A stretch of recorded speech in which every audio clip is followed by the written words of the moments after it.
여러분 안녕하십니까? 더운 날씨에 대기 불안정이 겹치면서 전남 일부 지역에서는 우박이 쏟아졌습니다.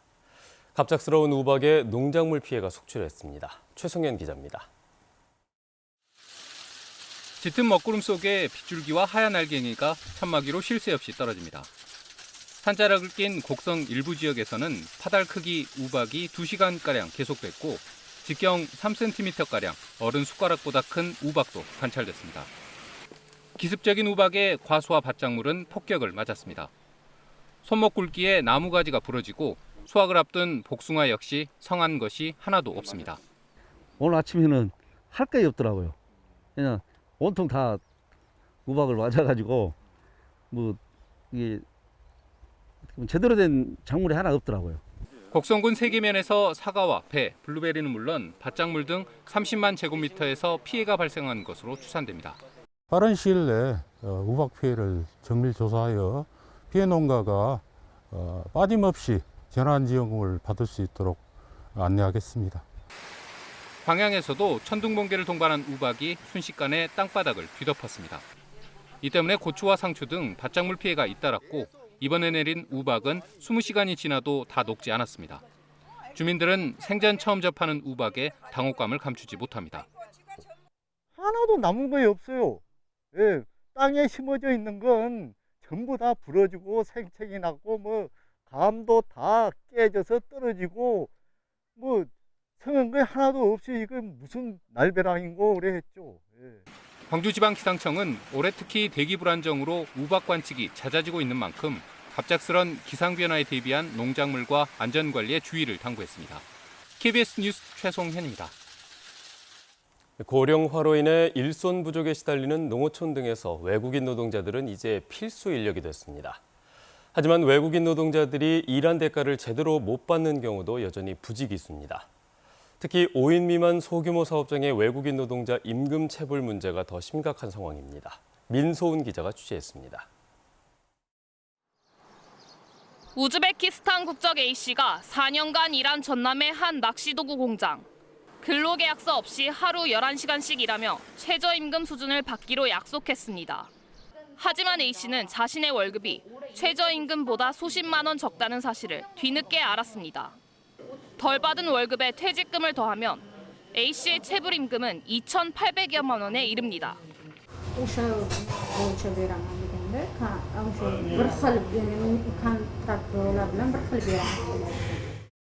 공장 측은 약속한 월급은 다 줬다며 최저임금 지급 의무가 있는 줄은 몰랐다는 입장입니다. 광주광역시의 재활용 공장에서 5달 동안 일한 카자흐스탄 국적 B씨도 급여 100만 원가량이 밀렸습니다. 노동청에 고소하고 임금을 달라고 요구했지만 업주와 연락이 끊겼습니다. Я выходил, получается, по выходным на арбайте, в поля работал. 두 공장의 공통점은 직원이 5명 미만이라는 것. 농축산업 분야의 외국인 노동자 10명 가운데 8명 이상은 이런 소규모 사업장에서 일합니다. 영세 사업장일수록 근로계약서를 안 쓰는 경우가 많고 야간 휴일수당 지급 의무도 없는 데다 정부가 대신 밀린 임금을 내주는 소액체당금 제도 역시 5인 미만 농어업 사업장은 제외돼 있습니다. 노동 관련 제도를 잘 모르고 불법 체류 신분도 많은 외국인들이 임금 체불에 취약한 환경에 놓여 있는 겁니다. 거기에다가 소규모 농어촌에서는 산재도 안 되고 사장님이 더 앉았을 때 국가에서 주는 체당금도 못 받고 그러니까 2중 3중으로 외국인 노동자 임금 체불 신고액은 2015년 500억 원에서 지난해 1,500억 원으로 5년 만에 3배가 늘었습니다. KBS 뉴스 민소은입니다. 최근 민주당 양향자 국회의원의 광주 지역 사무소에서 불거진 성범죄 의혹과 관련해 민주당 광주시당이 양향자 의원에게 공문을 보내 이 사건을 중앙당 젠더폭력신고센터에 공식적으로 신고해달라고 요청했습니다. 민주당은 또 양 의원에게 피해자와의 접촉과 2차 가해가 될 수 있는 발언 등을 삼가달라고 덧붙였습니다. 한편 민주당 중앙당도 서면 브리핑을 통해 당 차원의 가해자 조사를 신속하게 병행하고 조사 결과에 따라 엄중하고 철저한 조치를 취하겠다고 밝혔습니다. 지역 화폐인 광주 상생카드의 인기몰이가 이어지면서 출시 이후 벌써 이용액이 1조 원을 넘어섰습니다. 최대 10%의 할인 혜택 덕분인데 오는 8월에는 이용 방식이 일부 변경됩니다. 윤주성 기자가 보도합니다. 은행 점포에서 한 시민이 광주 지역 소상공인을 돕기 위한 선불형 상생카드를 충전합니다. 한 달 한도인 50만 원을 충전했는데 5만 원을 돌려받습니다. 저희가 5만 원 할인해드리니까 5만 원 다시 남겨드릴게요.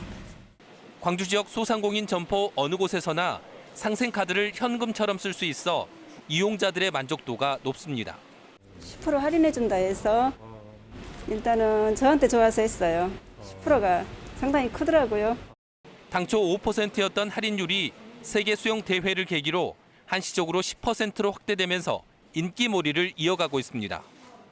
2019년 689억이던 연간 사용액은 지난해 7,900억 원으로 급증했고 올해는 지난달까지 벌써 4,280억 원에 이릅니다. 사놓고 안 쓴 사람들이 있잖아요.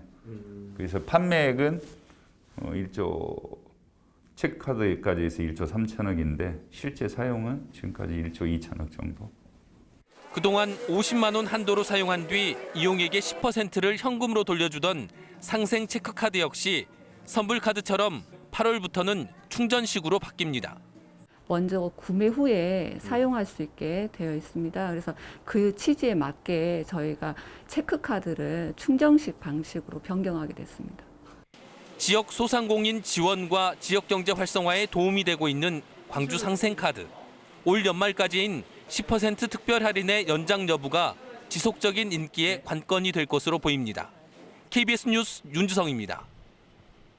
올해 누적 출생아 수가 지난해보다 증가한 지역이 17개 시도 가운데 광주광역시와 경기도뿐인 것으로 나타났습니다. 통계청이 발표한 자료를 보면 지난 1월부터 4월까지 광주의 누적 출생아 수는 4월 660여 명을 포함해 모두 2,769명으로 지난해 같은 기간보다 7.2%가 증가했습니다. 반면 전남은 지난 4월 출생아 수 700여 명을 포함해 누적 출생아 수가 3,019명으로 13.4%가 감소했습니다. 광주시가 출생 축하금과 결식 우려 아동 청소년들의 급식비 지원을 인상하는 등의 여성 가족 안정 분야 23개 세부 정책을 발표했습니다.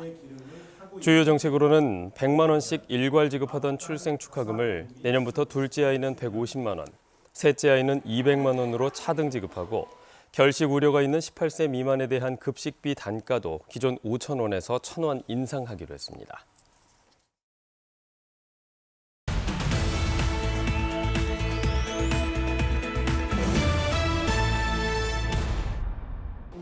광주은행과 광산구청 그리고 광산경찰서와 광산구의회가 보이스피싱 등 금융사기 피해를 막기 위한 업무 협약을 맺고 앞으로 상호 협조 체계를 구축하기로 했습니다.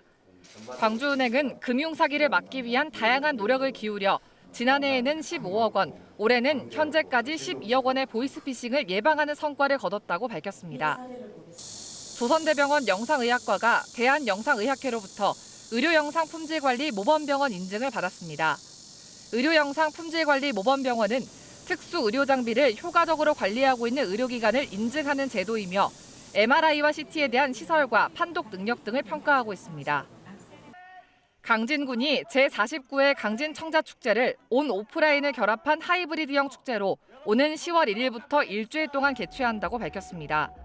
강진군은 코로나19 상황을 고려해 기존의 축제와 차별화된 방법으로 준비하고 강진청자와 지역 농특산물 온라인 판매도 병행해 주민 소득도 증대하는 데 힘쓰겠다고 덧붙였습니다. 콘텐츠진흥원의 우리 동네 캐릭터 대상을 수상한 보성군 캐릭터 BS 삼총사가 탄생 1주년을 앞두고 돌잔치를 열었습니다. 보성군 BS 삼총사는 보성군 대표 특산물인 녹차, 꼬막, 키위를 의인하에 만들어졌으며 코로나19 상황 속에서 농가를 살리기 위한 착한 캐릭터를 표방하는 등 지난해 콘텐츠진흥원으로부터 캐릭터 대상을 수상했습니다. 지금까지 단신 브리핑이었습니다. 가을에 수확하는 키위는 광주에서도 코로나19 델타 변이 바이러스 감염자가 처음으로 확인됐습니다. 광주시는 지난달 14일 확진 판정을 받은 인천 남동구의 가족 관련 확진자가 델타 변이 감염으로 확인됐다고 밝혔습니다. 광주에서는 현재까지 24명의 확진자에서 변이 바이러스가 확인됐으며 이 가운데 23명은 알파형입니다. 한편 전남에서는 어제 오후 6시를 기준으로 기존 감염자의 접촉자 1명, 해외 유입 3명 등 모두 4명의 신규 확진자가 발생했습니다. 광주 학동 철거 건물 붕괴 사고의 원인을 규명하기 위한 국립과학수사연구원의 정밀 감식 작업이 마무리됐습니다. 국과수는 이르면 다음 달 감식 결과를 발표할 예정입니다. 이런 가운데 광주 환경운동연합은 건축 폐기물 7개 조각에서 1급 발암물질인 백성면 성분이 검출됐다고 밝혔습니다. 광주 서부경찰서는 아파트 지하주차장에서 음주운전을 한 혐의로 광주에 있는 중국 총영사관 소속 영사 A씨를 입건해 조사하고 있습니다. A씨는 지난 20일 새벽 광주 서구 풍암동의 한 아파트 지하주차장에서 면허 취소 수치인 혈중 알코올 농도 0.08% 이상인 상태로 음주운전을 한 혐의를 받고 있습니다. 현재 A씨는 외교관 면책 특권을 주장하고 있는 것으로 알려졌습니다.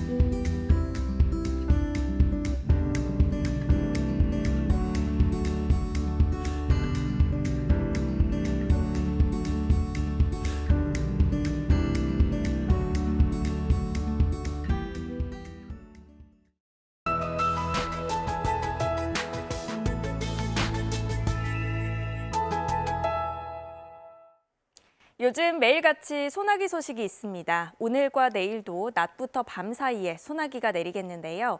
이 소나기의 특성상 비의 강도나 강우량이 지역별로 차이가 크고 또 소강 상태를 보일 때도 많으니까요. 내일까지는 계속해서 우산 챙겨 다니셔야겠습니다. 우선 오늘은 광주와 전남 내륙 지역을 중심으로 5에서 40mm의 비가 내리겠고요. 내일도 광주와 전남 북부 지역에 5에서 20mm의 비가 예상됩니다. 오늘 비가 오지 않을 때는 대체로 구름이 많겠고 소나기가 내리는 지역은 돌풍이 불고 천둥, 번개가 치는 곳들이 있겠습니다. 또 우박이 떨어지는 곳들도 있어서 농작물 피해 없도록 조심하셔야겠습니다.